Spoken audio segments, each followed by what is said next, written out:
महाराष्ट्रातील एकमेव भव्य दिव्य शिवमहापुराण कथा कथा प्रवक्ते गुरुवर्य हबप गजाननजी महाराज वरसाडेकर। समाया है मेरा भोला नगर में आया है। मौजे बहार तालुका चाळीसगाव जिल्हा जळगाव। भव्य शिव महापुराण कथा कथा प्रवक्ते गुरुवर्य गजाननजी महाराज वरसाडेकर।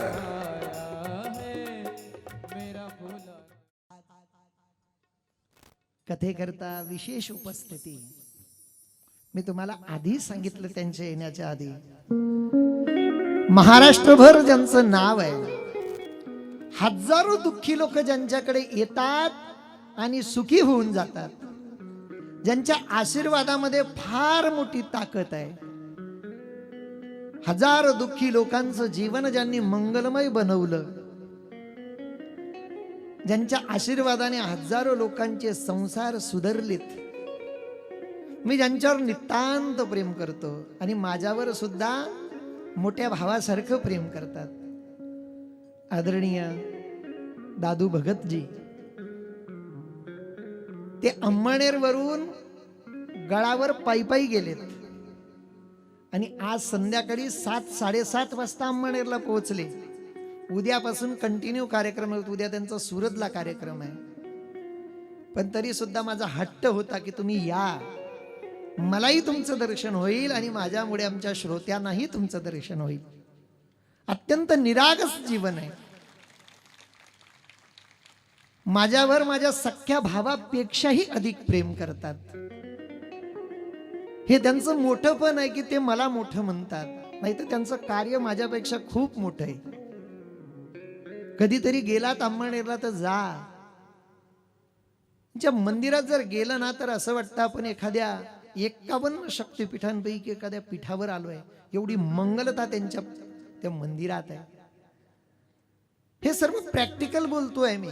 अंमळनेर काही खूप मोठं लांब नाहीये, निश्चित जा। दादांच्या वतीनं मी आमंत्रण देतो। ते माईकवर बोलत नाहीत आणि ते ज्या दिवशी बोलायला लागतील आमचे बोलणे बंद पडतील। त्यांचं जीवन न बोलता खूप काही बोलून जातात, न बोलता लोकांना आशीर्वादाच्या माध्यमातून जीवन फार मंगलमय बनवतात। दादांच्या चरणी खूप खूप दंडवत। त्यांचं स्वागत आपण करणारच आहोत। एक कथा सांगणार आहे तुम्हाला शेवटची, अत्यंत महत्वाची। त्याआधी एक छोटीशी सूचना आहे। मी बोललो नाही का बहाडने अनेक रत्नांना जन्माला घातलंय। ही बहाड नगरी रत्न जन्माला घालणारी एक खान आहे। इथून हिरा, माणिक, मोती, पन्न्यासारखे रत्न जन्माला येतात। आपल्या गावाचं वैभव आदरणीय श्री हरिभक्तपरायण दिगंबर लालचंद महाले यांचे सुपुत्र, यांचे चिरंजीव की ज्यांनी आपल्या गावावरनं धुळ्याला जाऊन आपलं एक स्वतंत्र प्रस्थ निर्माण केलं। धुळ्यामध्ये खूप मोठं नाव कमवलं, अनेक पदं भूषवलीत। पण एवढं सर्व नाव कमवून देखील आपल्या मातृभूमीविषयी त्यांना असणारी ओढ, त्यांना बहाड गावाचा असणारा स्वाभिमान, बहाडच्या लोकांची सेवा करण्याची त्यांची खूप मोठी इच्छा आहे। जीवनामध्ये फक्त मरण सत्य आहे, बाकी सर्व गोष्टी खोट्या आहेत, कशावर गर्व करू नका। प्रत्येकाला एक दिवस मरायचं आहे। आपण जिवंतपणी या शरीराला खूप सांभाळतो, पण यातला आत्माराम निघून गेला की याचा प्रत्येकाला वीट येतो। पण काही लोकांचा मोह आहे, नाईला जास्त आपल्या परिवारातली व्यक्ती मेली म्हणजे त्याला सोडावं वाटत नाही। फार मोठं पुण्याचं काम आपल्या शिवराज्य रक्षक ग्रुपच्या माध्यमातून इतकं सुंदर काम केलं की मला स्वतः आवडला हा प्रयोग। मला असं वाटतं हा प्रयोग मी माझ्या गावी करावा। इतका सुंदर प्रयोग आमच्या शिवराज्य ग्रुपने मिळून आदरणीय या गावचे सुपुत्र सतीश दिगंबर महाले, जिल्हाध्यक्ष शिवसेना धुळे यांच्या माध्यमातून, यांच्या सहकार्याने, बघा कार्य सर्वच करतात पण प्रेरणा देणे महत्वाची आहे। आमच्या शिवराज्य ग्रुपचे सर्व कार्यकर्ते गेले असते आणि आपल्या उत्सवाकरता 50,000 रुपये वर्गणी मागितली असती, त्यांनी लाख रुपये दिली असती, पण आमच्या कार्यकर्त्याने वर्गणी मागितली नाही। यांनी असं सांगितलं की दादा, आपल्या गावासाठी माणूस मेल्यानंतर रात्रभर जर प्रेत ठेवायचं म्हटलं तर प्रेताचे फार हाल होतात। ते प्रेत सुखरूप रात्रभर राहावं म्हणून सतीश तात्यांच्या माध्यमातून त्यांचे आजोबा स्वर्गीय लालचंद रतन महाले यांच्या स्मरणार्थ गावासाठी त्यांनी एक शवपेटी उपलब्ध करून दिलेली आहे, अत्यंत दर्जेदार चांगल्या क्वालिटीची. एकदा जोरदार टाळी त्यांच्यासाठी वाजवा. प्रत्येक गावच्या सुपुत्राला स्वाभिमान असावा. ही कथा सांगणाऱ्याने कथा सांगस्तोवर आले गुरुजी तर ठीक आहे. मी ज्यांच्यामुळे सर्व बोलतोय, आमच्या गुरु महाराजांची आज येण्याची शक्यता आहे असं मी ऐकलं, म्हणून हे चाललंय. सोनू भैया तुमको भी आज 15 मिनट थोड़ा सा देर, क्योंकि ये कथा बताऊं तब तक लोगों को बैठना पड़ेगा. पुन्हा एकदा सांगेल, वृंदावन यात्रेसाठी जे 100 लोक येणार आहेत, आता यात्रा 2 आहेत, पण एक यात्रा मी पुकारली नाही. 15 ऑगस्ट ते 30 ऑगस्ट आम्ही हिमालयातले 4 धाम फिरण्याकरता जाणार आहोत. बद्रीनाथ, केदारनाथ, गंगोत्री, यमुनोत्री, हरिद्वार, ऋषिकेश, जवळजवळ 15 दिवसाचा प्रवास आहे. पण या यात्रेमध्ये लिमिटेड लोक आम्ही नेतो आणि फार विचारपूर्वक लोक नेतो. कसे? ज्याची वय 57-58च्या पुढे, शक्यतोवर त्या माणसाला आम्ही नेत नाही. कारण सर्व यात्रांमध्ये कठीण यात्रा आहे बद्रीनाथ केदारनाथची. शक्यतोवर नेत असताना आम्ही विचारतो, बाबा तुम्हाला बीपीचा त्रास आहे का, अति गुडघे दुखतात का, कंबर दुखतात का? कारण एका माणसामुळे सर्वांना त्रास होतो. हिमालयामध्ये जवळजवळ 2-2.5 हजार किलोमीटर फिरणं येते, 9 रात्री आणि 10 दिवस. पण स्वर्गात सुखाला सुद्धा लाजवेल असं सुख आहे त्या हिमालयामध्ये. म्हणून ज्यांना कोणाला यायचं ते येऊ शकतात. मी अतिशक्ती कोणाला कळत नाही. 15 ऑगस्ट ते 30 ऑगस्ट ती यात्रा जाणार आहे. रेल्वेचा प्रवासही एसीने, राहण्याची व्यवस्था एसीने आहे. त्याची शुल्क 28,000 रुपये आहे. पण मी ज्या यात्रेबद्दल तुम्हाला सर्वांना आग्रह धरला, आज बरेच लोक येऊन विचारून गेले. काही लोकांचं म्हणणं की महाराज आम्हाला यायचे पण आम्ही एकटे. गावातून जवळजवळ मी बोललो तुम्हाला 30 ते 35 लोक येण्याची दाट शक्यता आहे आणि ही संख्या पूर्णत्वात जाईल अशी मला गॅरंटी आहे. म्हणून संपूर्ण 7 दिवसाच्या यात्रेचा खर्च 9,000 रुपये आहे. 9,000 पैकी फक्त 4,000 रुपये तुम्हाला आधार कार्ड आणि 4,000 रुपये देऊन आपलं सीट रिझर्व करायचं आहे. आज आम्ही जळगाव गेलो होतो, यायला थोडा उशीर झाला, तरी आमच्याकडे 3 नावं आलेले आहेत. अजून ज्यांना ज्यांना यायचं असेल, उद्या सकाळी आम्ही इथेच आहोत. 9 वाजेनंतर आपण येऊन आपलं नाव आरक्षित करू शकतात. मी काल बोललो, कालही आपल्या गावातून वृंदावन यात्रेसाठी एक पंगत आली आणि या आज सुद्धा वैकुंठवासी प्रताप सिंग ताना परदेसी, प्रताप तानाजी परदेसी यांच्या स्मरणार्थ त्यांचे 2ही सुपुत्र खऱ्या अर्थानं या यज्ञामध्ये सिंहाचा वाटा सेवेचा जर कोणी घेतला असेल तर या परदेशी परिवारानं घेतलाय. तसं सेवा तर पूर्ण परदेशी वाडाच करतोय. पण आदरणीय आमचे अमोल दादा आणि राहुल दादा, अमोल प्रतापसिंग परदेशी आणि राहुल प्रतापसिंग परदेशी, या दोघांकडनं वृंदावन यात्रेसाठी येणाऱ्या भाविकांसाठी एका दिवसाचा महाप्रसाद म्हणजे अन्नदान 8,000 रुपये मिळालेत. एकदा जोरदार टाळी त्यांच्यासाठी वाजवा. काही लोकांना शंका येईल की महाराज आम्ही जर पंगत दिली तर आम्ही घरी, तुम्ही पंगत तिथे देणार कस काय? इंटरनेटचा जमाना आहे. ज्या दिवशी तुमच्या आई वडिलांच्या प्रित्यर्थ पंगत असेल त्या दिवसाचा एक छोटासा व्हिडिओ बनवला जातो. त्या दिवसाची तारीख, वार, जेवायला बनवलेले पदार्थ, जेवलेले लोक यांचा सर्व एक व्हिडिओ करून तुमच्या व्हॉट्सअपला दिला जातो. म्हणून अजून कोणाला जर पंक्ती द्यायच्या असतील तर आपण अवश्य देऊ शकतात. अमोलदादांचा सत्कार आपण आरतीच्या वेळेला करूया. एक छोटीशी कथा सांगणार आहे. त्या कथेने गणपती बाप्पांनी भगवान महादेवाची खूप सेवा केली. सेवेने सर्व गोष्टी प्राप्त होऊ शकतात. नवे नवे जे अजन्म आहेत, जे महादेव आहेत, ज्यांची सुंदर अशी कथा चालू आहे, त्या महादेवांनी सुद्धा सेवा केली. कोणाची सेवा केली? तर रामप्रभूंची सेवा केली. रामप्रभूंची इतकी सेवा केली की ज्या ज्या वेळेला रामावर संकट आलं तेव्हा मारुतीराय, जे मारुतीराय होते ना, ते मारुतीराय म्हणजे महादेवच. एक भजन आहे सुंदर, आपण उद्या म्हणूया. राम पे जब जब विपदा आई कौन बने रखवाला. जेव्हा जेव्हा देवावर संकट आलं तेव्हा तेव्हा मारुतीराय समोर आलेत. या मारुतीरायांच्या जन्माची सुंदर अशी कथा आहे. सर्वांनी सर्वांगाचं कान करून ऐका. अत्यंत गोड कथा आहे, अत्यंत गोड कथा आहे. एकदाचा प्रसंग आहे. भगवान इंद्रदेव आपल्या ऐरावत नावाच्या हत्तीवरनं आकाश मार्गाने मार्गक्रमण करत होते. आणि मार्गक्रमण करत असताना हिमालयाच्या एका उंच चोटीवर एक साधू बसलेले होते. त्यांचं नाव होतं दुर्वास ऋषी. दुर्वास या नावामध्ये सारं काही आहे. दुर्वास म्हणजे काय? दूर म्हणजे लांब, वास म्हणजे सानिध्य. ज्यांचं सानिध्य नको त्यांना म्हणतात दुर्वास.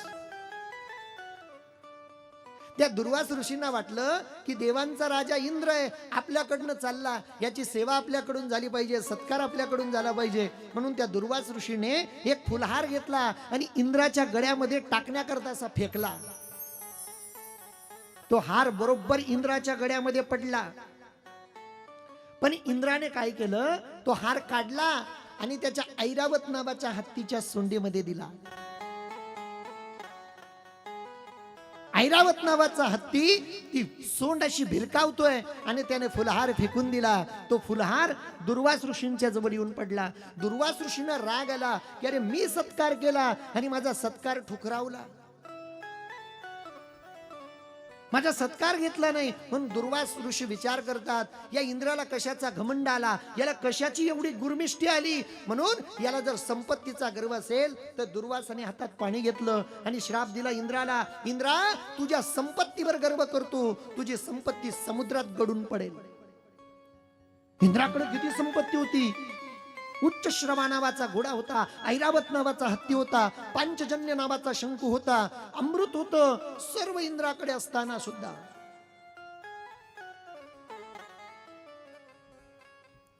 इंद्र कंगाल झाला. इंद्राकडे काहीच उरलं नाही.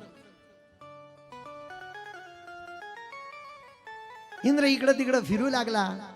क्षीरसागरामध्ये भगवंताकडे गेला आणि भगवंताला सांगितलं, प्रभू मी कंगाल झालो, माझा स्वभाव मला नडला, मी गर्विष्ठ होऊन गेलो होतो, मी साधूचा अपमान केला. अरे देवाचा अपमान देवाला सहन होतो, पण देवाला साधूचा अपमान सहन नाही होत.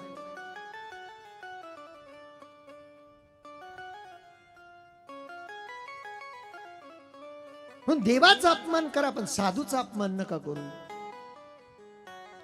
आपलं अस्तित्व आपल्याला समजू द्या. आपण आहोत तरी काय, आपण जन्माला आलो काही आणलं नाही, मरणार आहोत काही नेऊ घेऊन जाणार. अरे कमरेचा करगोटा सुद्धा येत नाही. आपली स्वतःची ओळख करून घ्या. मरणाला विसरू नका. मी तर सांगेल रोज एखाद्या मंदिरात जाऊ नका, स्मशान भूमीकडे चक्कर मारून येत जा. का बरं? आपलं खरं घर तिथं आहे. एका शायराची कल्पना आहे. शायर म्हणतो, निकले ते हम सफर करने, दिल में कुछ अरमान थे, एक तरफ हरियाली दूसरी तरफ स्मशान थे, चलते चलते पाँव में चुभी हड्डी, हड्डी के भी कुछ बयान थे, चलने वाले संभल के चल, हम भी कभी इंसान थे. गर्व करू नका आपल्या संपत्तीवर, टाकून जायची तर सर्वांना. इंद्राला गर्व झाला म्हणून परिणाम काय भोगावा लागला. आपलं अस्तित्व समजून घ्या. आपण सर्व देवाची संतान आहोत. या जगात एकच ब्रह्म आहे. अरे सर्वांना पावन करणारी गंगा, त्या गंगेचं सुद्धा कुठेतरी अस्तित्व संपत, अस्तित्व थांबत.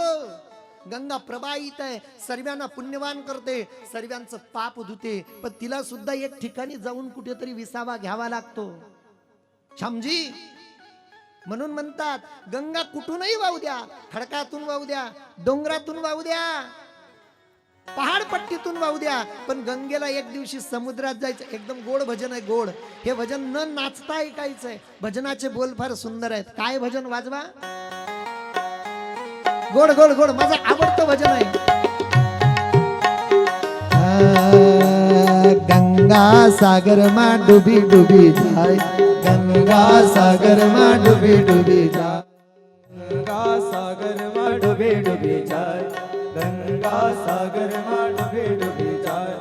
जो करे सेवा तले मेवा मिळी जाए. सेवा करा, सेवा जो करे सेवा तले मेवा कोणाची मिळी करा. जाए. गंगा सागरात जाणार आहे, पण प्रत्येकाला पुनीत करून जाणार आहे, पावन करून जाणार आहे. गंगा सेवा करते, तुम्ही सेवा करा. या शिवमहापुराणाची करा, वृंदावन जाणाऱ्यांची करा, की कोण्या वारकऱ्याची करा. सेवेला महत्व आहे. म्हणून म्हणतात महाराज, हाय जो करे करे सेवा तेले मेवा मिली जाए। ताली बजाते हुए गाएंगे सब लोग। मेवा मिली जाए। जो करे सेवा तेले मेवा मिली जाए, जो करे सेवा तेले मेवा मिली जाए। मना गीता मजो मना फक्त कार्यकर्ते पुढे यावर, कार्यकर्ते पुढे या, कार्यकर्ते फक्त कार्यकर्ते, शिवराज्य रक्षक ग्रुपचे फक्त कार्यकर्ते या, असे पुढे या, पुढे या फक्त। मना गीता मजो मना भागवत गोल राऊंड करा एकदा, गोल। गीता मजो मना गीता दीपक दादा मजो, एकदा दादांना न्या बरं तिथपर्यंत। गीता मजो दादा या, दादा या, या, या। रामायण वाजू रमी जाय। मला दादांचं नाचणं फार आवडतं, गंगा तुम्हालाही आवडेल। गंगा सागर मा डुबे डुबे जाय। गंगा सागर मा डुबे डुबे जाए, गंगा सागर मा डुबे डुबे जाए।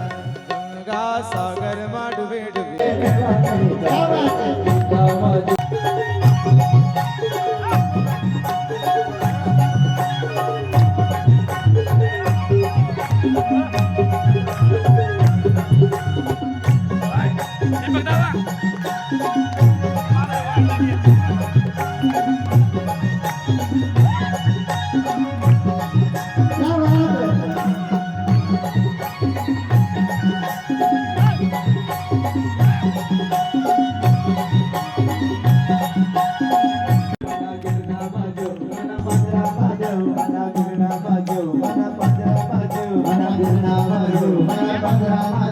रायणी वाजू रमी जाय।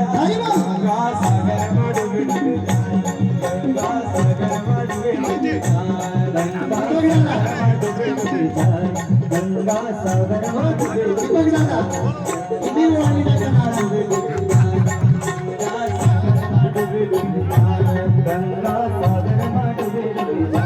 गंगा सागर मा डुबे डुबे जाए।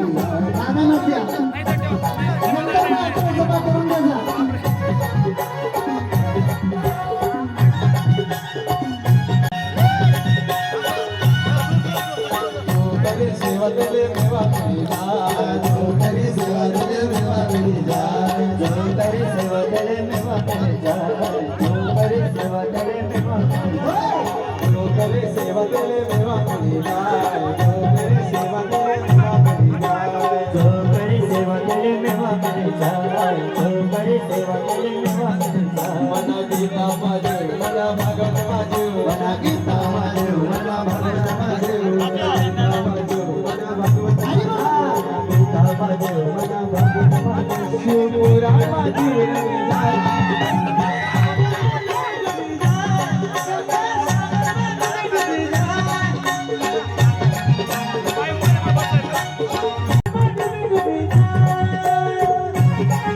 मला त्रास द्या वाटत नव्हता, पण मला लाईव्ह मी अजून नाचताना पाहिलंच नव्हतं, मोबाईलवरच पाहिलं होतं। ही भक्ती एक प्रकारची। काय सांगत होतो मी? असं राहते ते, विसरून जात। अस्तित्व माणसाचं माणसाने विसरू नये। नारदाला संपत्ती, आपल्या इंद्राला संपत्तीचा गर्व झाला, इंद्राची संपत्ती घडून पडली, इंद्राकडे काय नाही दादा, इंद्र कंगाल आहे, भिकारी झाला, भिकारी। क्षीरसागरामध्ये गेला आणि प्रभूला सांगितलं, प्रभू माझी संपत्ती मला कशी मिळेल? म्हणे कुठे गेली? समुद्रात पडली आहे। अरे अरे, दुधातून जर लोणी काढायचं असेल तर काय करावं लागतं? मंथन करावं लागतं। तसं समुद्रातून जर तुझी संपत्ती काढायची असेल तर मंथन करावं लागेल। मंथन करायला आम्ही तयार आहोत। अरे तुमच्या देवलोकांकडून फक्त मंथन होणार नाही, मंथनाकरता दानवांचं सुद्धा सहकार्य घ्यावं लागेल। त्या काळात राक्षस कुळामध्ये कोण होतं? कश्यप माता आणि अदिती माता यांच्या परिवारामध्ये देवही जन्माला आले, दानवही जन्माला आले। दिती आणि अदिती दोन पत्नी होत्या कश्यपांना। एकीनं देवाला जन्माला घातलं, दुसरीनं दैत्याला जन्माला घातलं। दैत्यांचा राजा, अत्यंत धर्मात्मा राजा, अत्यंत पुण्यवान राजा, त्याच्या दरबारात कोणाला तो खाली हाताने घरी जाऊ देत नव्हता। बली त्याचं नाव। त्या बलीबद्दल त्याची आई म्हणते, दादा काय त्या बलीचं सुंदर चरित्र आहे। त्या बलीबद्दल जेव्हा बलीला भगवंताने पाताळात घातलं तेव्हा बलीची आई समोर आली आणि म्हणते, वा माझ्या पोराला पाताळात घातलं, माझं भाग्य होतं. अरे माझे पती जेव्हा वारले मी सती जाण्याकरता निघाली होती. ती म्हणते, भली हुई सती नहीं गई बिरोचन के साथ, ऐसा पुत्र पैदा किया जो प्रभु पसारे हात. देवानं ज्याच्या पुढे हात पसरवावेत असा पूर्व जन्माला घातला. बापरे बाप. त्या बलिराजाचं सहकार्य घ्यायचं, पण बली सहकार्य करेल का? एक माणूस मध्यस्थी करेल तर बली सहकार्य करू शकतो. त्या माणसाचं नाव नारद. जिसकी बात कभी भगवान भी रद्द नहीं कर सकता उसको कहते नारद. नारद, जिसकी बात कभी रद्द नहीं होती उसको नारद कहते हैं. नारदाला बोलवलं आणि सांगितलं, बळीला तयार करा. नारद महर्षी गेले त्यांनी बळीला सांगितलं, बली अरे तुझ्या देवतांना तुझ्या सहकार्याची गरज आहे. करतोस काय सहकार्य? समुद्र मंथन करायचं आहे, आम्हाला काय फायदा? जे प्रॉपर्टी निघेल, जी संपत्ती निघेल, अर्धी तुम्ही घेऊन टाकायची दैत्यांनी, अर्धी देव लोक घेऊन टाकतील. बली तयार झाला. पण विष्णू परमात्म्याने देव लोकांना सांगितलं, ए समुद्र मंथनाकरता चालले, मी सहकार्य करतो, पण लक्षपूर्वक ऐका. मी समुद्रामध्ये मंद्राचल नावाचा पर्वत टाकणार आहे. वासुकी नावाच्या सर्पाची दोरी करणार आहे. जेव्हा तुम्ही ती दोराला म्हणजे त्या नागाला ओढाल दोरीच्या रूपानं, तेव्हा गेल्या गेल्या सांगायचं आम्ही तोंडाकडून उभे राहू. असं का बरं? अरे ते जे दानव आहेत ना त्यांची फिटिंग उलटी आहे. जो तोंडाकडून उभा राहील त्याला विष बाधा होईल, कारण तो नाग ओढला की नाग गरड ओतेल, आणि गरड ओतली की जो तोंडाकडून असेल त्याचे लोक मरतील. म्हणे देवा तरी बी तुम्ही आम्हाला तोंडाकडून. अरे त्यांची फिटिंग उलटी आहे. तुम्ही तोंडाकडून म्हटलं की ते बळजबरीनं तोंडाकडून जातील, तुम्हाला शेपटीकडून यावं लागेल. काही लोकांची फिटिंग उलटी राहते. आमचे गुरु महाराज सांगायचे, एक माणूस आत्महत्या करायला गेला. साधून पाहिल्यावर म्हणे का बरं मरतो? म्हणे महाराज मला मरूनच जायचं. पण का बरं? नाही नाही नाही मला मरूनच जायचं. पण का बरं ते तर सांग. म्हणे माझी बायको माझं ऐकत नाही. साधू म्हणे येडा, कोणीच ऐकत नाही, तू निघायला ना, तू ब्रह्मा आहे का रे? कोणीच ऐकत नाही. पण तो म्हणे माझी लईच विचित्र आहे. साधू म्हणे काय करते? म्हणे मी जे सांगतो त्याच्या उलट करते. मी जर म्हटलो ना जेवायला दे, ती म्हणा स्वयंपाक तयार नाही. मी जर म्हणलो भूक नाही, चेन्नच पडी. काय करे भो फिटिंग. साधू म्हणे एक काम कर, मग का तेवढ्या करता मरतो का येड्या?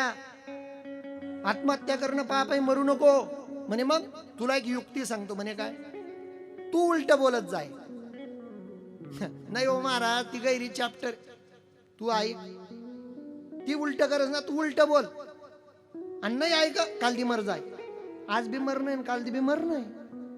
एक दिवस तर थांबिले. हा म्हणे ठीक आहे, करतो प्रयोग. घरी गेला, 4-1 वाजले होते. गेल्यावर बायकोल म्हणे, हे बघ उद्या माझ्या बापाची पडतीत आहे.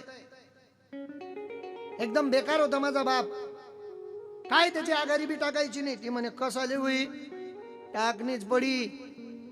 तो म्हणे बापरे बाबा तशी दोई गे. साधूचा मंत्र कामी आला, शुद्ध झालं. पण तो म्हणे बघ तुला सांगतो मी, आपली भाऊबंदकी काही चांगली नाही. गरमागरमाच तैले आघारी टाके. ती म्हणे चालाव नये, आता वाळा सांगसू. हा बापरे. तो म्हणे मला वाळात जेवण नव्हता, इथं बरोबर विराय ना बट काय करे. तो म्हणे बघ वडा पापड भजा बिजा. ती म्हणे पुरण टाकसू. टाकलं महाराज पुरण. 3 वाजाची रांधायला बसली, 7 वाजाची स्वयंपाक तयार. आघारी बिगारी टाकली. भाऊ एकदम खुश होता. एवढ्या वर्षात कधी माझ्या बापाची आघारी अशी पडली नाही. आघारी एकदम सात्विक. आघाऱ्या चांगल्या टाकत जा. ते बिडी तंबाखू ते मग टाकत नका जा बरं. नाही नाही नाही नाही नाही लोक टाकतात साहेब. लोक इतके विचित्र आहे ना. आता ती आघारी चांगली राहते हो. काही काही पापी दारू सुद्धा टाकतात त्याच्यात. धर्मराज पाटील ही गोष्ट खोटी आहे का? बरं माणूस तर माणूस, म्हातारीतलं काही काम नाही ती. म्हातारी सांगत खोपरामाईन भाऊ तुम्ही बापले बिडी आवडे घालतेन मा, तुम्ही बापले पुढे आवडे घालतेन मा, तुम्ही बापले दारू आवडे घालतेन मा, तुम्ही बापले तुम मायबी आवडे. ही नक्की सांग.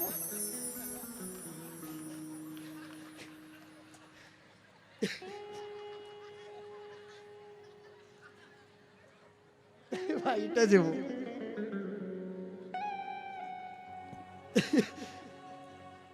अरे टाकू नाही तसं, चुकीचं आहे ते. जाऊ द्या सोडा.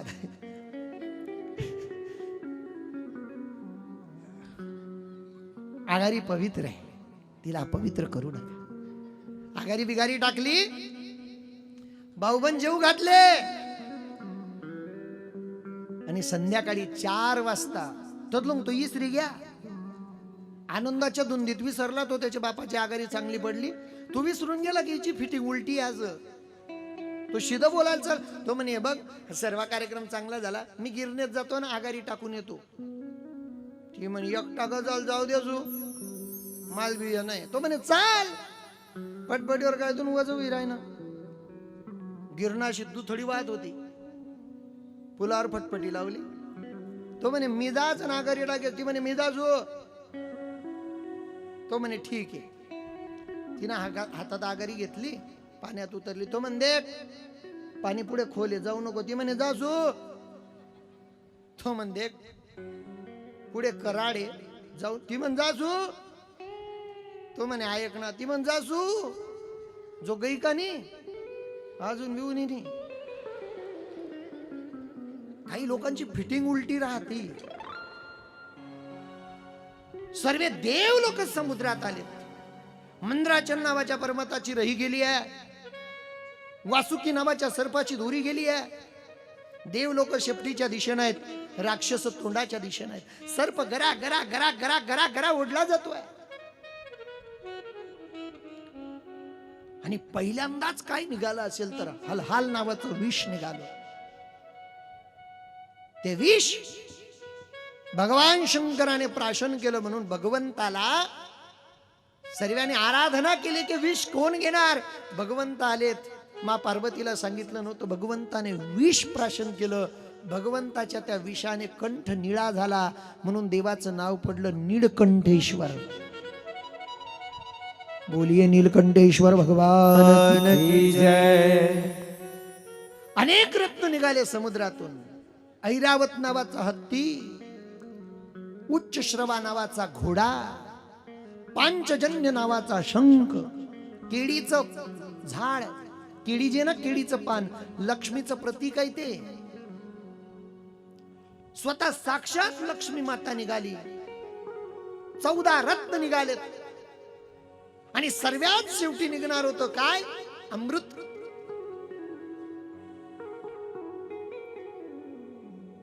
धन्वंतरी भगवंत अमृत घेऊन वर आणले. राक्षस ते राक्षस. राक्षसाने आक्रमण केलं धन्वंतरी भगवंतावर.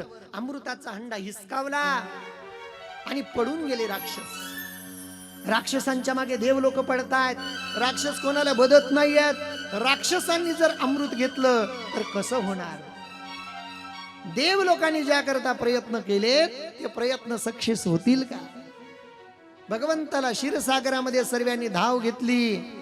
आता इकडं बघा ना माय मावल्यानो, काय नाही आज नुसती कथा आहे. चहा बी नाही, दूध बी नाही, झाकी बी नाही.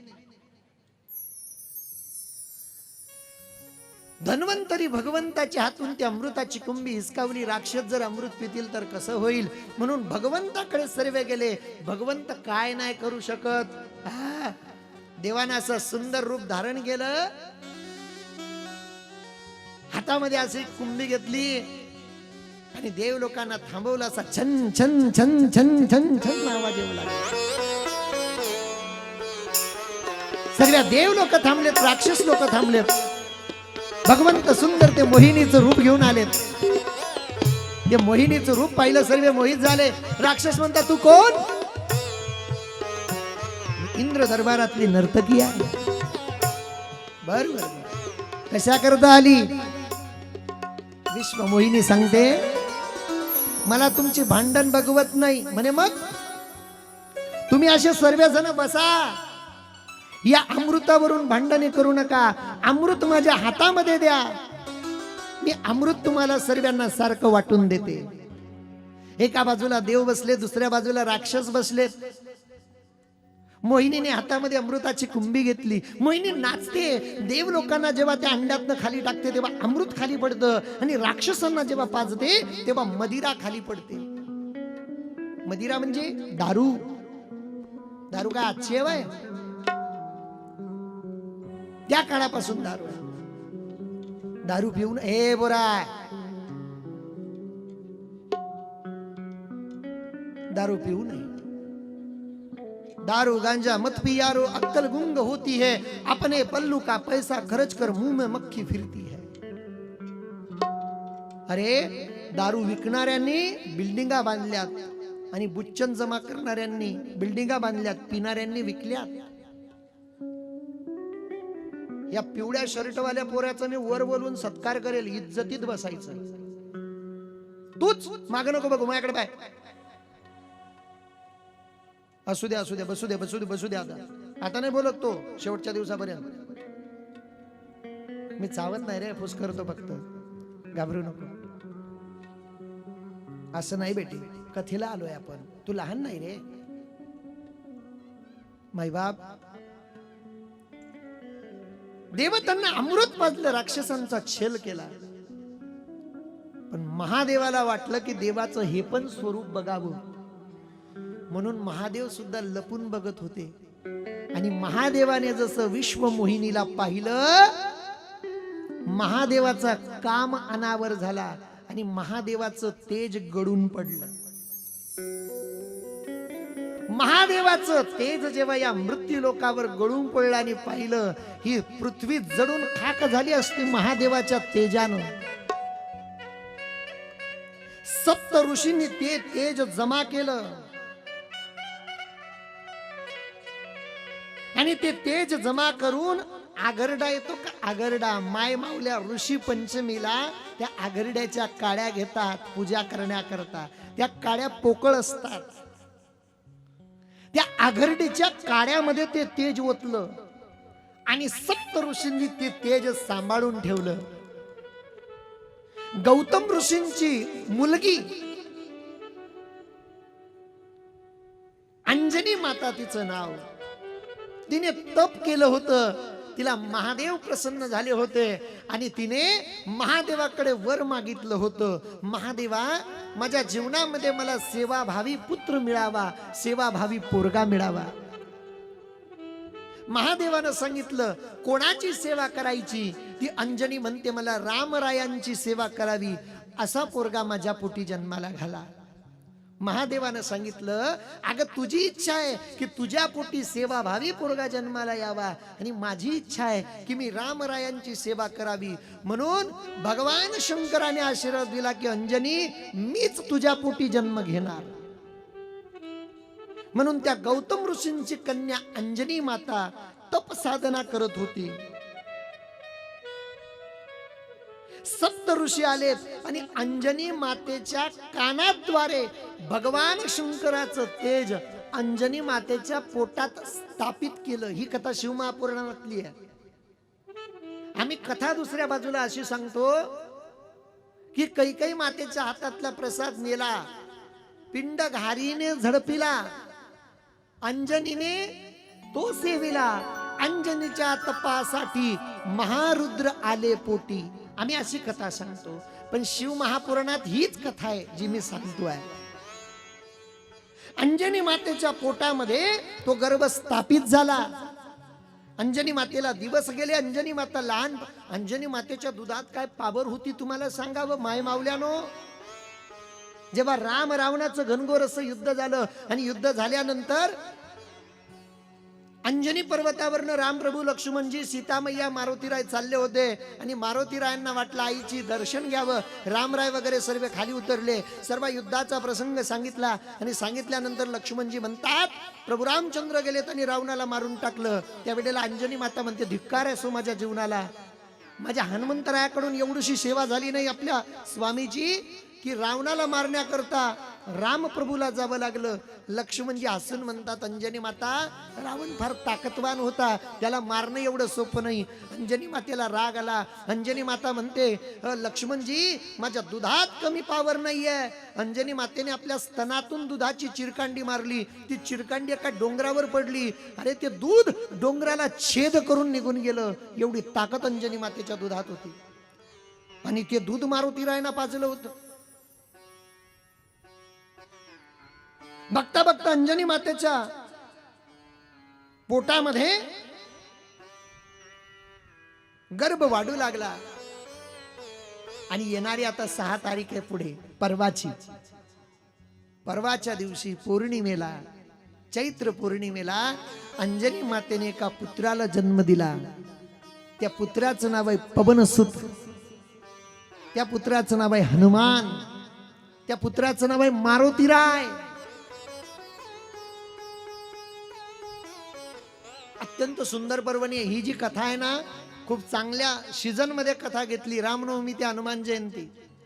आपली कथा परवा संपते. उद्या कथाचा शेवटचा दिवस आहे. परवा काल्याचं कीर्तन आहे. परवा इथं सकाळी काल्याचं कीर्तन करायचं आणि संध्याकाळी लगेच नाशिकला शिवमहापुराणाची सुरुवात आहे, पाथर्डी फाट्याला. खूप चांगलं नियोजन आहे. म्हणजे इथलं संपलं की लगेच तिथं आहे. त्याच दिवशी 6 तारखेपासून, परवापासून भव्य कथा आहे. तिची आजच पत्रिका पण आल्या. मारुतीराय हळूहळू मोठी होऊ लागले. मुलाचे पाय पाळण्यात दिसतात असं म्हणतात. पण मारुतीराय थोडे खोडसर होते. लहानपणी मुलं खोडसरच असतात नाही का, पण ते आई बापांना बरे वाटतात. आई बाप लेकराची झाक झाकतात. एक पोरगा समोरच्या बाईकडे जायचा, हातात दगड घ्यायचा आणि त्या बाईला म्हणायचा, तिच्या दरवाजाला काच होता, मारू. ती बाई त्या पोराच्या आईकडे यायची, म्हणे, अय तुझा पोरगा पाय ना काचाला दगड मारतो. ती म्हण, जाऊ दे ना, माई येडा येतो. पुन्हा दुसऱ्या दिवशी पोरग जायचं, दगड घ्यायचं, त्या बाईला म्हणायचं मारू. पुन्हा बाई यायची, अय त्या पोराला सांग. ती म्हण, जाऊ दे ना, माई येडा येतो. पुन्हा तिसऱ्या दिवशी पोरग जायचं, त्या बाईला म्हणायचं मारू. पुन्हा बाई आली, म्हणे, का ग सांग ना तुझ्या पोरा, जाऊ दे ना, माई येडा येतो. ती बाई म्हणे, येडा येतो. मग त्याला मनीच खिडकी कस काय दिस राही नाही. तू ना खिडकीला कम मारत नाही. नाही, तिथला येडा नाही तो. आता टाईट ज्याच्या वायरी आहेत त्याला कळतंय. पूर्वी महाराज लोक कोट घालायचे, कोट, जॉकेट. एक महाराज गेले आणि पलंगावर बसले, थकले होते, जॉकेट काढलं आणि खुटील टांगलं. घरात एक पोरगा होता. तो पोरगा आला, हातात रेती घेऊन आला आणि त्या जॉकेटच्या खिशात भरत होता. कीर्तनकार बाबा म्हणे, बाई सांगा ना. तसा जे म्हणे, मारतो तुमचा पोरगा. नाही नाही, बास येईल श्यामनगर, या बाहेर गावना आवल्याधीच राहत असो. ती बाई म्हणे, बरं उपाधी होई जाई, जागेत चेटी जाई दे. ती बाई म्हणे, बाजाय म्हणतो आमना. म्हणताय तुमचा पोरगा नाही का? नाही नाही, माझा पोरगा नाही. म्हणे, महाराज माझा काय एवढा येडा थोडी आहे. म्हणे, कुठे येतो? म्हणे, तो एकदम हुशार आहे. म्हणे, कुठे? तो काय तुमच्या बोटात पाणी भरतोय. म्हणे, म्हणजे आपलं ते राजबिंदड आणि दुसऱ्याचं ते काट्ट, ही बायांची सवय आहे. अंजनी माता अत्यंत लाळ पुरवतात. मारुतीराय लहानपणापासून शक्तिशाली होते. मारुतीरायांकडे काय ताकद होती महाराज. बाल समय रवि भक्षलियो तव तीनही लोक भय अंधियार. मारुतीरायांनी काय केलं? लहान असताना खेळत खेळत बाहेर आले. भगवान सूर्यनारायण पाहिला, उंच उड्डाण घेतली आणि सूर्यनारायणाकडे गेलेत. किती ताकद असेल मारुतीरायांकडे, बाप रे बाप. सूर्यनारायण तोंडात घेतले मारुतीरायाने. अंधार पडला जगात. इंद्राने मारुतीरायांच्या तोंडावर वज्र मारलं म्हणून तोंड सुटलं मारुतीरायांचं. हे जे तोंड आहे ना, असं सुजेल, इंद्रानं मारेल ते. मारुतीराय खाली पडले. पुन्हा सर्वांनी मारुतीरायांना, पण लहान लेकर मारुतीरायांनी,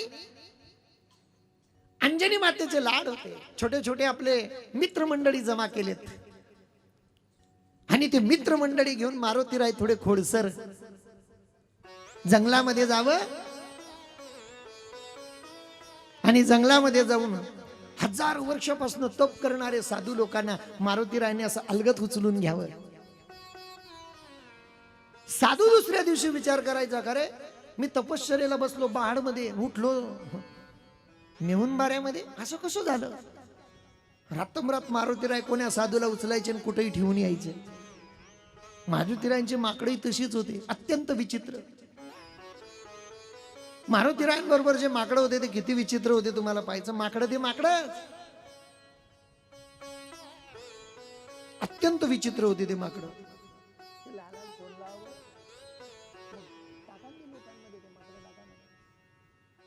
अत्यंत विचित्र माकडं. कारण काय, त्यांचा बॉस तसा होता ना मारुतीराय. मारुतीराय लीडर होते, लीडर. ज्या पक्षाचा प्रमुख इतका आगाऊ आहे त्या पक्षाचे सदस्य तर तसेच राहतील ना हो. मारुतीरायांकडे ताकद, पण मारुतीरायांच्या सहकार्याने त्यांचे मित्रमंडळी सुद्धा बलवान होते. माकडात खूप ताकद राहते. माकड शिलाजीत खात, दगडाचा घाम. माकड आहेत. काही काही बुद्धीचे पाजर पाडणारे लोक म्हणतात माणूस माकडापासून तयार झाला. कुठलं विज्ञान आहे रे तुमचं? मग आता जंगलातले माकड आहेत, त्यांना शिकवा बरं माणसासारखं. कसं शक्य आहे ते? माकड अत्यंत विचित्र आहेत महाराज. मारुतीराय सर्वांना चुकीच्या पद्धतीने, पण असं म्हणतो दादा माकडच बरेच. माझ्याकडे बा, प्रभू रामचंद्रांनी माकडांवर विश्वास ठेवला पण माणसावर विश्वास नाही ठेवला. लंकेमध्ये युद्धाकरता प्रभू रामचंद्र माणसं नेऊ शकत होते, पण माणसांना नेलं का? अरे माझ्याकडे पहा ना, जो माग पाहिल त्याला त्याच्या शेजारच्याची शपथ आहे.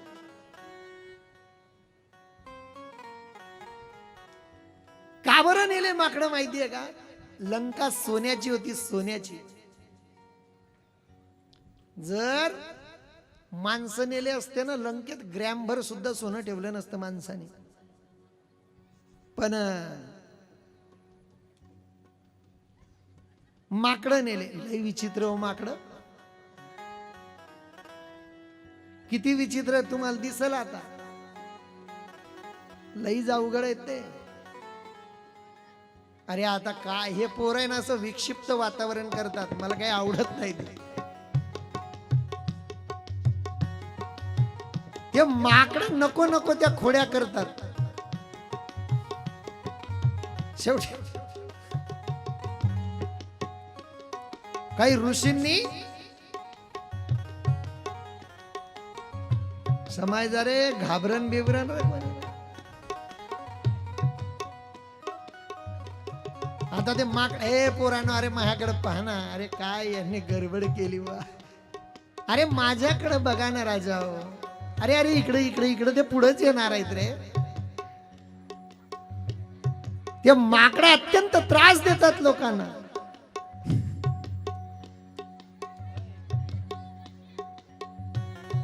शेपटीला भारी लावरी.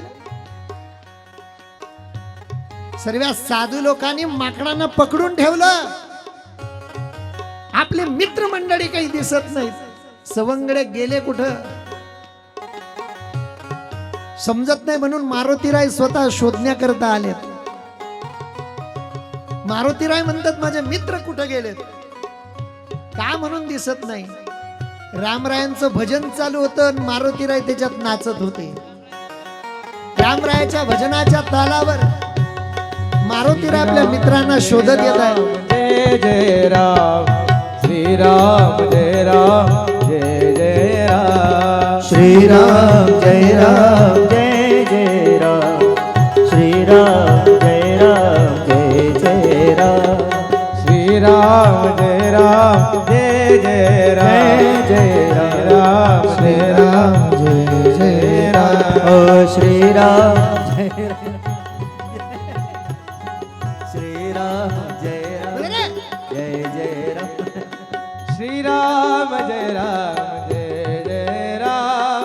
श्रीराम जय राम जय जय राम. ओ श्रीराम जय राम जय दादा जय राम हो दादा श्रीराम जय राम जय जय राम श्री भाऊसाहेब या माकडांना इकडे घ्या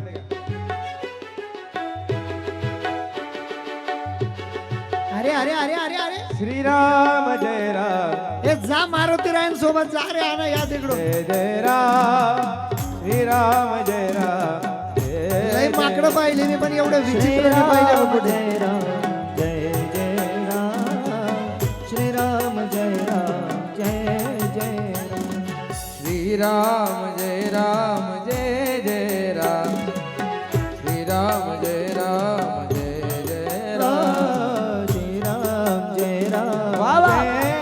जय जय राम श्रीराम जय राम जय जय राम श्रीराम जय राम जय जय राम श्रीराम जय राम जय जय राम श्रीराम जय राम जय जय राम श्रीराम जय राम जय जय राम श्रीराम जय राम जय जय राम श्रीराम जय राम जय जय राम श्रीराम जय राम जय जय राम श्रीराम जय राम जय जय राम श्रीराम जय राम जय जय राम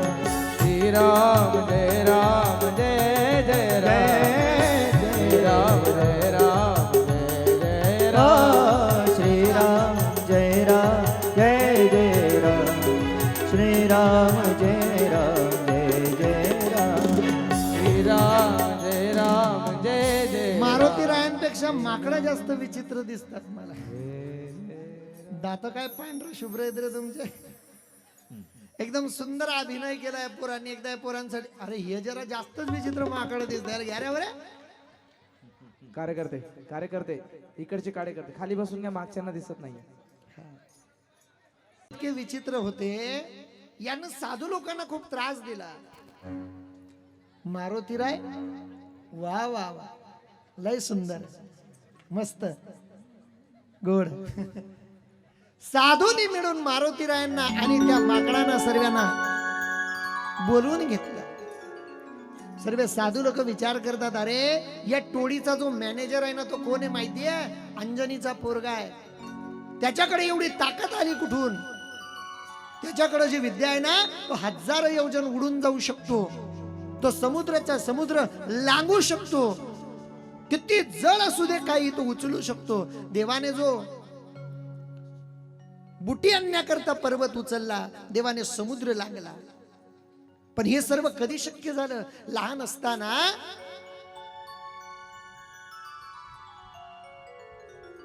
मारुती रायांनी आणि त्यांच्या सवंगड्यांनी त्रास दिल्यामुळे साधू लोकांनी श्राप दिला होता की तुमच्याकडे जी शक्ती आहे जी ताकद आहे याचा तुम्ही चुकीच्या पद्धतीने वापर करतात म्हणून तुमची ही शक्ती तुम्ही विसरून जाल तुमची शक्ती तुम्हाला आठवण राहणार नाही पण जेव्हा तिची वेळ पडेल तुम्हाला जर आठवण दिली तर ती तुमच्याकडे पुन्हा परत येईल मारुती रायांची ती सर्व शक्ती चालली गेली मारुती राय खाली बसलेत घ्या बसून विचार करतात की माझ्या सवंगड धीरे माझ्या सवंगड्यांनी केलेलं मला भोगावं लागलं मला सुद्धा श्राप मिळाला मारुतीराय शरण आलेत आणि साधू लोकांना सांगितलं महाराज आम्हाला माफ करा साधूने सांगितलं श्राप गेला गेला त्याच्यावर आता पर्याय नाही ज्या वेळेला मारुतीरायांना समुद्राच्या पलीकडे जायचं होतं त्या वेळेला जामुवंताने आठवण करून दिली त्यावेळेला ती ताकद परत आली मारुतीरायांनी खूप सेवा केली प्रभू रामचंद्राची असं म्हणतात दुनिया चले ना श्री राम के बिना रामजी चले ना हनुमान के बिना मारुतीरायन वाचून प्रभू रामचंद्रांचं जीवन किंवा रामायणाला किंमत नाही मारुतीरायांशिवाय दास्यत्व शिकायचं असेल तर मारुतीरायांकडून शिकायचं आणि मारुतीराय म्हणजे साक्षात अवतार कोणाचा आहे महादेवाचा आहे महादेवाला आपल्या स्वामीची सेवा करायची होती म्हणून मारुतीराय बनून आलेत महादेवाचं अनेक अजून सुंदर चरित्र आहे उद्या आपल्या कथेचा शेवटचा दिवस आहे असं म्हणतात ज्याने 6 दिवस कथा नाही ऐकली त्याला अडचण असेल, त्याने मन लावून श्रद्धेने, प्रेमाने, निष्ठेने जर कथा ऐकली 7व्या दिवसाची, तर त्याला 7 दिवस कथा ऐकण्याचं पुण्य लाभतं. लोक म्हणतील चांगलं आहे, पुढच्या वर्षी कथा ठेवली तर 6 दिवस येणार नाही, पण 7वा दिवस सोडणार नाही. पण मी फार मोठ्या गर्वानं सांगतो या व्यासपीठावरून, जसा चातक पक्षी पाण्याची वाट बघतो, तसं बहाडकर पुढच्या वर्षी या ग्रुपला सांगून कथेची वाट नाही बघितली मग बोला. ज्याला आवड आहे, ज्याला ओढ आहे, ही सर्वच मंडळी यांची तर ड्युटी आहेच. आदरणीय गोपाल पाटील सर असतील, धर्मराज पाटील सर असतील, आमच्या दर्शनातही असतील, हे सर्व मंडळी ड्युटी करायला तर येते, पण मला असं वाटतं ड्युटीपेक्षा कथा ही लोक प्रेमाने ऐकतात. प्रेम असावं लागतं अंतःकरणामध्ये, ती उत्कंठा असावी लागते. कुठल्याही जमिनीवर पीक उगवत नाही, ज्या जमिनीमध्ये वाफ आहे त्याच जमिनीत पीक उगवतो, व्यवस्थित उतरतं. सर्व वाफ आहे, सर्व लोक तुम्ही भगवान शंकरावर प्रेम करतात आणि त्या प्रेमापोटी येतात. उद्या आपल्या कथेचा शेवटचा दिवस आहे. सर्वांना आग्रह असेल माझा, उद्याची कथा बरोबर बोले तैसा चाले, उद्या टाइम चुकणार नाही. उद्याची कथा बरोबर 11:15 11:30 वाजता सुटेल. पण उद्या अत्यंत महत्वाचा कार्यक्रम आहे. तो कार्यक्रम म्हणजे काय? ग्रंथपूजनाचा. ज्यांना ज्यांना 7 दिवस आरती करण्याकरता मिळाली नाही, त्यांनी उद्या आरती आणा. उद्या महाआरती होणार आहे शेवटची. मी पहिल्याही दिवशी बोललो, पत्रम पुष्पम फलम तोयम यौम्य भक्त्या प्रयश्यती. भगवंताला पत्र पुष्प फूल अर्पण करणारा भक्त आवडतो. संताचं, ग्रंथाचं आणि भगवंताचं दर्शन खाली हातानं घेऊ नये. कुठल्याही गोष्टीचं मोल द्यावं. सनत कुमारांनी भगवान नंदीश्वराला उद्या कथा ऐकल्यानंतर दक्षिणा द्यावी. उद्या साक्षात शिव महापुराण खाली ठेवलं जाईल. कार्यकर्ते मंडळी त्याची सोय करतील आणि सर्वांना प्रार्थना असेल, 6 दिवस तुम्ही जे कथा ऐकली याचं पुण्य जर घरी न्यायचं असेल तर प्रत्येकाचं डोकं हे शिव महापुराण ग्रंथावर टेकलंच गेलं पाहिजे. उद्या प्रत्येकाने कथा झाल्यानंतर रांगेत येऊन दर्शन घ्यायचंय. ज्याची जी मानसक असेल यथा योग्य पद्धतीने आपण आपली दक्षिणा अर्पण करायची आहे आणि या कथेचं पूर्ण 7 दिवसाचं पुण्य आपल्या घरी न्यायचं आहे. म्हणून उद्या ग्रंथपूजन होणार आहे. 12:05 झालेत. मी गुरुवर्य बाबांची वाट पाहत पाहता ते कुठपर्यंत आले काही सांगता येत नाही. शेवटी माझा नाईलाज आहे. त्यांच्याकरता एवढ्या सर्व लोकांना बसून ठेवणं मला योग्य वाटत नाही. पुन्हा एकदा सांगेन, उद्या बरेच लोक 7 दिवसात माझ्याकडे आलेत, घरी चला घरी चला. मी शक्यतो टाळलं, का एक ठिकाणी गेलं की सर्व ठिकाणी जावं लागतं. पण उद्या पूर्ण दिवस आम्ही बहाडमध्येच आहोत.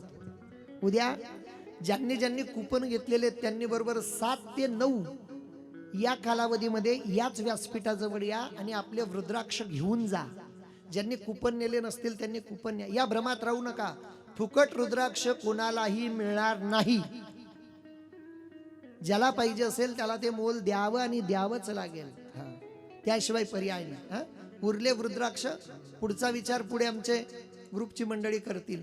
पण ज्यांनी ज्यांनी कुपन घेतलेले किंवा ज्यांना घ्यायचे त्यांनी 7 ते 9च्या दरम्यान या.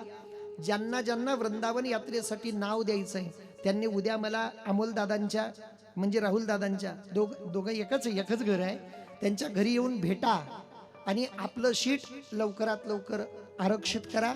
ज्यांना वृंदावनसाठी अन्नदान करायचं असेल त्यांनीही आपले नावं उद्याच्या कथेच्या आधी मला भेटून दिलेत तरी काही हरकत नाही. आता आरती होईल.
त्या दादांसारखा असावा, त्याची साथ जन्मभर मिळावी.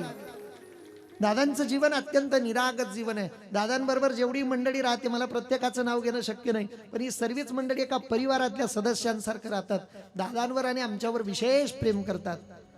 मी दादांना फक्त एकदा बोललो की आमच्या गुरु महाराजांच्या गोशाळेला जाऊन भेट द्या. दादा गेलेत, यथायोग्य पद्धतीने दानही केलं.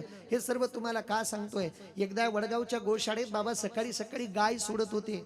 गाय सोडवत असताना दोरीमध्ये इंगलमध्ये दोर एवढं बोट तुटून गेलंय त्यांचं, एवढा पेरू नाही. मला फोन केला 7:30 वाजता, गजानन काय झालं? मी गोसेवेसाठी आज बोट अर्पण केलं, तरी त्या गाईला मारलं नाही दादा. शेवटी मी जळगावून आलो तेव्हा दवाखान्यात घेऊन गेलो. सांगण्याचा उद्देश असा आहे, बाबांचं जीवन हे पूर्णपणे गोसेवेसाठी समर्पित जीवन आहे. असे साधू आहेत म्हणून ही सृष्टी चालते आहे. त्यांच्याकरता आपण जर 10 मिनिटं बसलो तर काय वावगं नाही, काही चुकीचं नाही, म्हणून आपण बसू शकतो तेवढा वेळ. आरतीनंतर का होईना बाबा जर आलेत, त्यांचं आशीर्वचन आपण 2 मिनिटं ऐकूया. पुन्हा एकदा उद्याच्या सूचना देतो, कोणी टाळू नका. ज्यांनी ज्यांनी कुपन घेतलेले आहेत, उद्या 7 ते 9च्या दरम्यान रुद्राक्ष घेण्याकरता या. ज्यांना ज्यांना आरती करायची असेल, कार्यकर्त्यांची संपर्क साधा. उद्या महाआरती होणार आहे, महाआरतीसाठी सर्वांनी या. ही सर्वांना पुन्हा एकदा, दादा इतक्या लांबून इतके थकलेले असताना सुद्धा आलेत, म्हणून दादांचाही सत्कार आपल्याला करायचा आहे. उद्या गुणवान मंडळीचाही सत्कार असेल आणि आपण सर्वांनी उद्याच्या कथेकरता या. ज्यांना ज्यांना काही समस्या, आता इथं जे मिळणार आहेत ते सर्व 5 मुखी रुद्राक्ष. माझ्याकडे काही रुद्राक्ष होते, काही 7 मुखी होते, काही 5 मुखी पण आहेत, 4 मुखी, 3 मुखी, 2 मुखी, 1 मुखी नाही. 7 मुखी रुद्राक्ष बऱ्याच लोकांनी नेले, ते संपलेत. पण अजूनही 3 मुखी, 2 मुखी, 4 मुखी, 6 मुखी आहेत. ज्यांना कोणाला पाहिजे असेल आपण सर्व संपर्क साधू शकतात. आता आरतीची यजमान पुढे येतील, जागा कोणी सोडणार नाही. आरती झाल्यानंतर प्रसाद घेऊनच जा. आधी दादांचा सत्कार होतोय, तो दादांनी स्वीकारावा. नंतर आरतीची यजमान, तोपर्यंत आमचे राधेश्याम महाराज वाचतील.